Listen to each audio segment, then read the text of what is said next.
মুশফিক ভাই ১০০তম টেস্ট খেলছেন, এটা আমাদের দেশের ক্রিকেটের জন্য অনেক ভালো একটা সৌভাগ্য। মুশফিক ভাইয়ের মতো একজন প্লেয়ার আমরা আমাদের ক্রিকেটে পেয়েছি, এটা সবাই মুশফিক ভাইয়ের মতো হতে পারে না। তার ক্রিকেটের প্রতি যে একটা ইচ্ছা, তার যে ইচ্ছা শক্তি, তার কারণেই তিনি এত দূর খেলতে পারছেন। তার মতো বয়সে কেউ এত দূর কন্টিনিউ করতে পারে না, এবং তার উপর তিনি একজন অনেক ভালো মানুষ।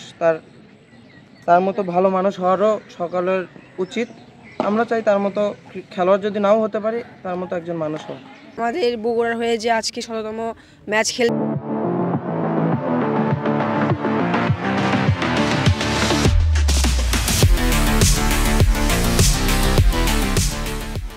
এটা আসলে আমাদের গৌরবের কথা।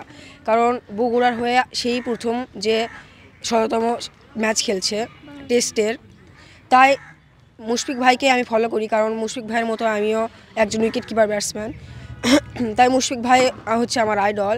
এবং সে এখন যে বয়সে যে তার যে ফিটনেস, সেটা আসলে কেউ ধরে রাখতে পারে না। তাই সত্যি মুশফিক ভাই আমাদের বগুড়ার জন্য একটা গৌরবের কথা। মুশফিক ভাই আজকে ১৭তম টেস্ট, তার জন্য অনেক অভিনন্দন। আর মুশফিক ভাইয়ের যে ফিটনেস, এবং আমরা বিশ্বাস করি যে সে আরও ৫ বছর নির্দ্বিধায় খেলতে পারবে। আর মুশফিক ভাইয়ের অনেক অভিনন্দন। আর আমি আমার মতো একজন ক্রিকেটার হতে চাই, মানে আমার কোনো আইডল নেই। আমি বড় হয়ে একজন অলরাউন্ডার হতে চাই, লেফটি ব্যাটসম্যান কাম রাইট আর্ম অফ স্পিনার।